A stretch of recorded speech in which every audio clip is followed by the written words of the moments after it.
Chapter 30, Arrival.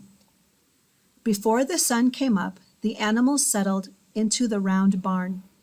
The doors were not locked, and Tug easily nudged them open. Inside it was dry and warm, with soft hay to lie on and to eat. Like voyagers across an ocean, the animals felt they had arrived at a new shore, solid land. With hardly a word, they crept in and lay down, not in individual stalls, but in the big open space, side by side, nose resting on back, head against hip. Once they were settled, only Noctura flew off, in search of food. She would return soon and roost in the rafters. Figgy was next to Nanny, and after the pig had closed her eyes, she opened them again to look closely at the goat. "It's you who pulled this all together," she whispered. "Without you, it would never have happened. From now on, I'm calling you Gloria." "Gosh," said Nanny, "thank you. But it wasn't just me. We all did it. You dug us out. How about I call you Figgy the Formidable, or Madam Muscles? Maybe just Gutsy." Figgy snorted.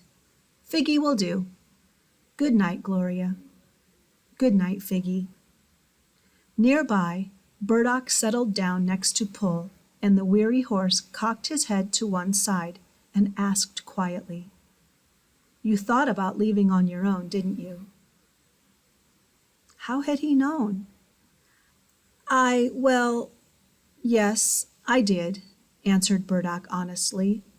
"I really didn't know what to do." "Quite understandable," said Pull. "I would have considered escaping too, if I could have. Not that I actually think I would have, but I certainly would have considered it." "Really?"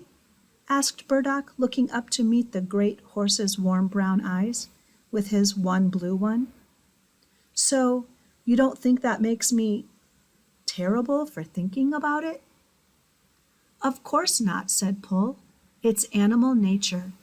No one wants to die, especially not like that." He paused before adding, "Still, I'm sure glad you stayed. We needed you. You were the one who figured out how to open the stall doors. You kept Dewey from seeing Figgy's hole. You caught the mouse for Noctura. You got Mrs. Brown to agree to come, and Nanny says that you saved her. I don't think any of us would have made it here without you."